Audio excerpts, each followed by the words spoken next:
अदा सिंधी पाण वारनि छोकिरनि जा कम ॾिस, सकाफ़ती ॾियारे जो नालो वठी छोकिरियूं रस्तनि ते नचाईंदा घुमनि। गैरत नाले में का शइ हूंदी आहे, पर हिते अलाए किथे गुम थी वई आहे। अदा ॻाल्हि त भली कई अथई त गैरत अलाए किथे गुम थी वई आहे, पर गैरत करण खां पहिरीं गैरत खे सम्झण बि ज़रूरी आहे। हाणे असीं जेकॾहिं सिर्फ़ु औरत जे नचण ते गैरत कयूं था त इन जो मतिलबु पाण उघाड़ा थी ॿियनि जे फाटल कपिड़नि ते खिल कयूं था।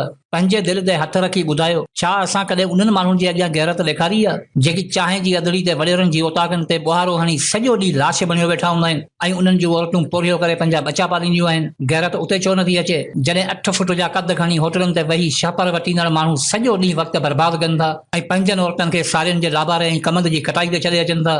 गैरत उते बि अचणु खपे न जॾहिं कराची में विच रस्तनि ते असांजी औरतुनि जी तज़लील कई वञे थी।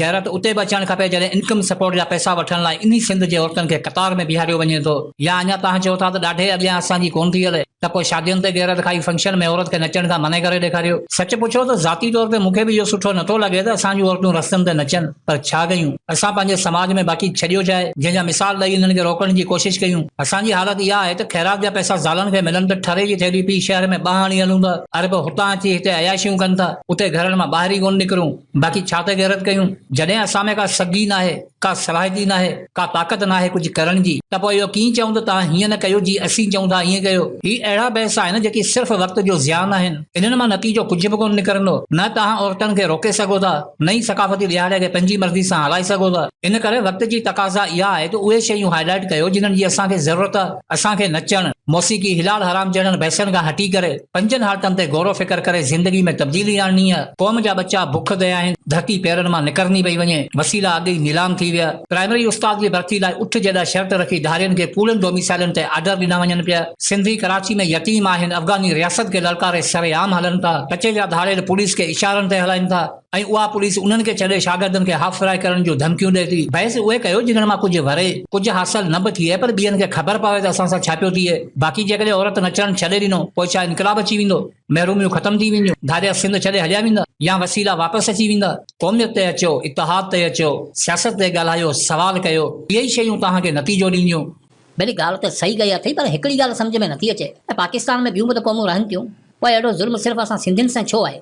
अदा सच पुछो त असांखे असांजे मसइलनि जी ख़बर ई कोन्हे। असां मंज़िल जी त दावा कयूं था पर हक़ीक़त में रस्ते जी ख़बर कोन्हे। असीं हिकु अजीब समाज में रहूं था जिते हर शख़्स ईमानदारी जो क़ाइल आहे पर पोइ बि बेईमानी उरूज ते आहे। सम्झ में इहो नथो अचे त हज करे पोयां वारा गुनाह बख़्शाईंदा आहियूं या मुस्तक़बिल में करण वारनि ते पर्दो विझी ईंदा आहियूं। हिते हर शख़्स जे अंदरि मफ़ादनि जो मक़बरो अॼु आहे। सियासत, क़ौम परस्ती, मज़हब, शाइरनि जी अक्सरियत, अदीबनि जा मजमुआ सभु मफ़ाद ख़ातिर हलनि था। हेनरी जॉर्ज जो चवणु आहे त पंहिंजे पाण खे ॾिसणु एतिरो ई मुश्किल आहे जेतिरो पोयां बीठल शख़्स खे बग़ैर मुंहुं मोड़ण जे ॾिसणु। असीं अहिड़ा छो आहियूं? इन जो सबबु छा आहे? जेकॾहिं कंहिं दोस्त गैब्रियल गैरेशिया जो नोबल इनाम याफ़्ता नावल 100 ईयर ऑफ सोलिट्यूड पढ़ियो आहे त उनखे इहो अंदाज़ो ज़रूर हूंदो त असांजी अहिड़ी हालत छो आहे। ही नावल तव्हांखे सेखारे थो त जेकॾहिं तव्हांजी बस्ती में को ज़बरदस्ती काफ़िलो घिरी अचे, पोइ उहा कंहिं कंपनी जो नालो खणी अचे, वतन सां मोहबत जी दावा करे अचे या मज़हबी ढोंग करे तव्हां वटि रहण जी हाम भरे, पर उनजो मक़सदु लूट मारे मक़ामी माण्हुनि जो इस्तेसाल करण खां सवाइ ॿियो कुझु थी नथो सघे।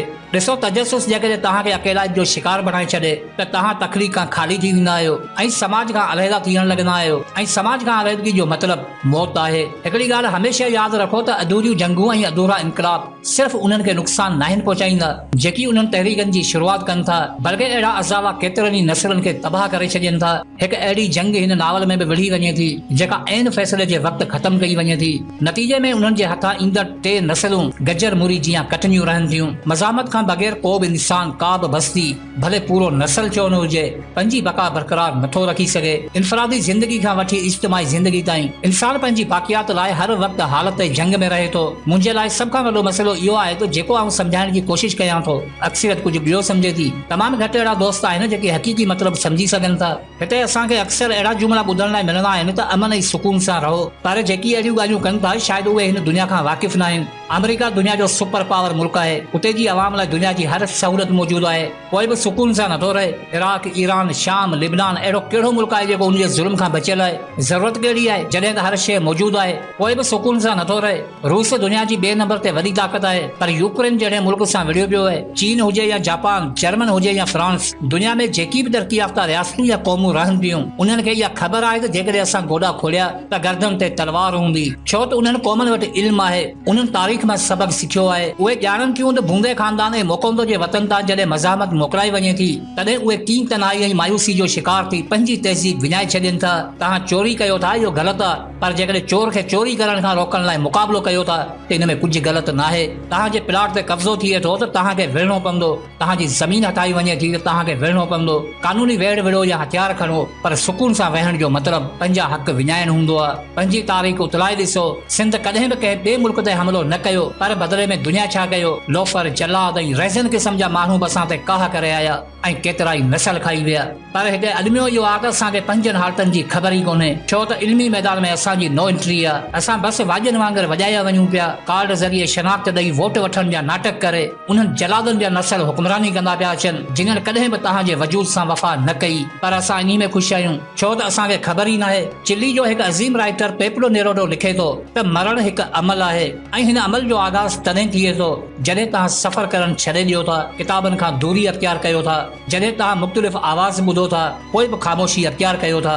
फ्रांस जे अदीब विक्टर ह्यूगो पंहिंजी किताब में लिखे थो त हिकु बदसूरत जिस्म में ज़िंदगी गुज़ारणु हिकु गुलाम ज़हन में ज़िंदगी गुज़ारण खां 1000 दफ़ा बहितर आहे। दुनिया जो मशहूर अदीब एग्नी थॉमस चवे थो त तव्हां वटि आवाज़ हुजण जो कहिड़ो फ़ाइदो जेकॾहिं तव्हां उन वक़्तु ख़ामोश रहो था जॾहिं तव्हांजे आवाज़ जी ज़रूरत हूंदी आहे। असल में इंसान नाकाम तॾहिं थींदो आहे जॾहिं हू पंहिंजे मक़सद खां हटी वेंदो आहे ऐं हक़नि ते कंप्रोमाइज़ कंदो आहे। पर ज़हन में रहे त हक़नि ते कंप्रोमाइज़ करण जो मतिलबु ग़ुलामी खे तस्लीम करणु हूंदो आहे। अहिड़ी कंडीशन में इंसान खे पंहिंजे पाण ते शर्म ईंदो आहे ऐं पंहिंजे पाण ते शर्म महसूस करण खां वधीक ॿी का बेइज़ती न आहे। जेकॾहिं तव्हां पंहिंजे वजूद खे दफ़न थियण खां बचाइण चाहियो था त उन्हनि ख्वाबनि जी ताबीर लाइ निकिरो जेकी इस्तिसाली क़ुवत में अॻियां अधूरा छॾिया विया हुआ, उन्हनि हक़नि जी हासिलात लाइ निकिरो जेके तव्हांजी लाज़मी जे करे तव्हां खां खसिया विया हुआ। तरक़ी, ख़ुशहाली, नई रोशनी जी तलाश में निकिरो, इल्म जे ज़ख़ीरे लाइ निकिरो, इज़त आबरू लाइ निकिरो, ज़ुल्म जे ख़ात्मे लाइ निकिरो, ज़ालिम जे अंत लाइ निकिरो, क़ौम जी बका लाइ निकिरो ऐं गैरत खे जाॻाए सजन जे हिसाब लाइ निकिरो। यादि रखो, अॼु जी सोच सुभाणे जा अमल हूंदा,